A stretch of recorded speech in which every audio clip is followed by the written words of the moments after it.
Halo sahabat penhipnoterapi, saya doakan mudah-mudahan teman-teman dalam keadaan sehat, dimudahkan segala urusannya, rezekinya, dan selalu diberi kebahagiaan. Amin.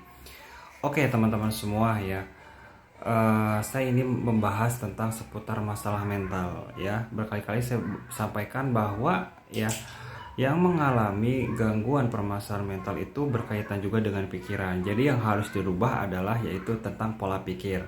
Nah, jadi gini teman-teman, banyak yang nanya kenapa biaya hipnoterapi itu mahal sampai ada yang 1 juta, 2,5 juta, sampai ada yang bakal 5 juta ya. Memang hipnoterapi itu teman-teman memang mahal ya.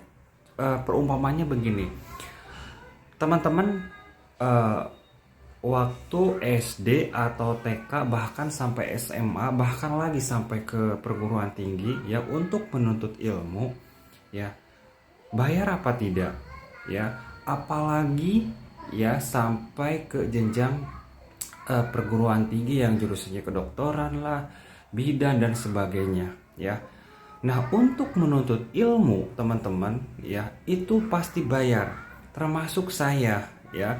Saya belajar hipnoterapi, saya belajar afirmasi ya, saya ikut pelatihan, ada tahapan-tahapan ya. Itu memang prosesnya lumayan maraton ya teman-teman ya, sampai saya dapat sertifikat izin praktek ya. Jadi bisa dibilang mahal ya, karena ilmu itu mahal. Jadi itu yang harus Anda bayar teman-teman ya. Jadi setiap hari teman-teman, ada 10 orang, kadang-kadang lebih yang ngechat ke saya. Yang jadi di hipnoterapi cuma 3 orang ya, karena dia menyadari bahwa mentalnya sudah tidak baik-baik saja ya, karena dia mementingkan dirinya sendiri ya.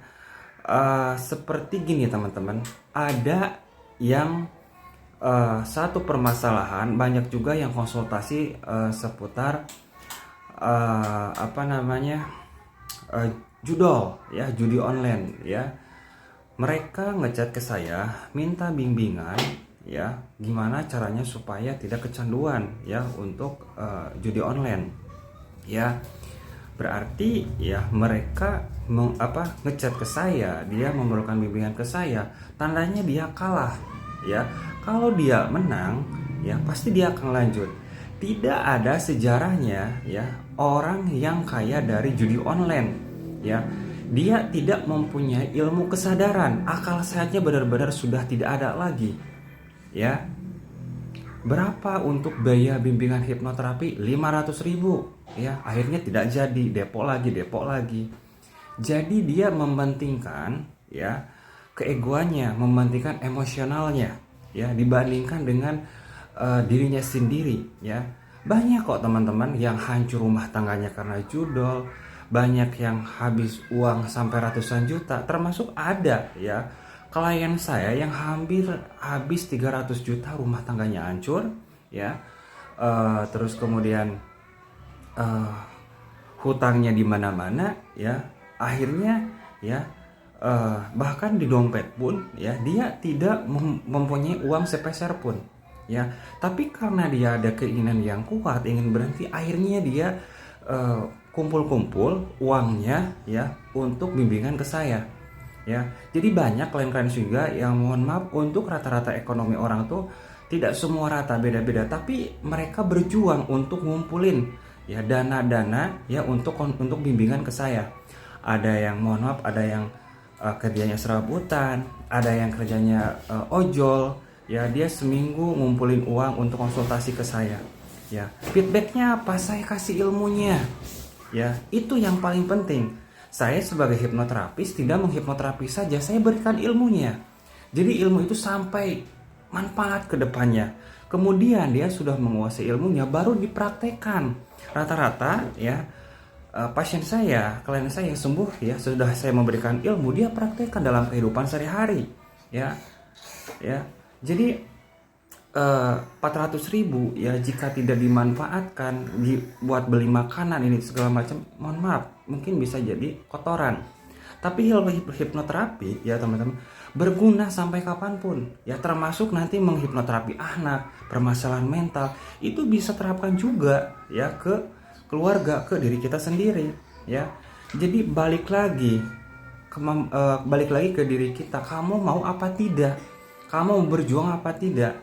Bilang mahal hipnoterapi emang mahal gitu ya, nggak ada yang murah ya, kecuali kalau misalkan teman-teman ya untuk ingin gratis biasanya ke cover sama BPJS. Tapi kan BPJS juga kalau misalkan mandiri kita per bulan juga bayar ya. Saya tersentuh ya, ada salah satu pasien saya ya, dia sampai 2 minggu ya, dia mempunyai suatu permasalahan tentang kecemasan karena udah hampir 4 tahun ya, udah obatnya gak ada perkembangan, dia minum obat. Akhirnya dia rutin ngumpulin sampai akhirnya ada terkumpul konsultasi dengan saya. Jadi mereka itu menyadari bahwa kalau ada kesembuhan ya, ingin sembuh itu pasti ada perjuangannya juga ya. Banyak yang setiap hari yang ngechat ke saya tapi mentok di harga ya. Segala sesuatu juga teman-teman harus ada prosesnya gitu. Jadi buat teman-teman ya yang mau konsultasi ke saya ya, silahkan saya bantu, saya bimbing ya untuk proses teman-teman menuju kesembuhan. Ya ingat, ilmunya itu sangat bermanfaat ya sampai kelak nanti ya, buat anak, buat istri ya. Karena ilmu hipnoterapi itu dahsyatnya sangat luar biasa ya. Ketika dia sudah mentalnya sudah membaik, ilmu yang saya terapkan dia lakukan setiap hari, nanti ada namanya di satu titik kejiwaan membaik ya. Kalau ingat kejadian itu, kok ngapain saya waktu dulu di pikiran, buang-buang energi, buang-buang buang-buang tenaga saya ya, sampai ada satu kedamaian, berdamai dengan suatu keadaan. Itu yang namanya mental baik ya. Dia semangat menjalani hidup, suatu saat dia ada masalah ke depannya dia akan hadapi. Beda halnya dengan obat. Oke, kalau misalkan ada yang sembuh dengan obat ya, tapi ada satu masalah lagi ke depan, dia kumat lagi cemasnya ya. Jadi sebenarnya teman-teman, ilmu kejiwaan kita ya, terutama yang permasalahan mentalnya menengah ya, itu masih bisa diatasi karena obat itu ada di pikiran kita sendiri ya. Permasalahannya ya, mereka tuh nggak tahu gimana caranya untuk mengolah nafas, gimana caranya untuk afirmasi, gimana untuk hipnoterapi sendiri, gimana dengan mencintai diri sendiri ya. Itu mereka nggak tahu, mindsetnya obat gitu ya. Salam sehat, salam pian hipnoterapis.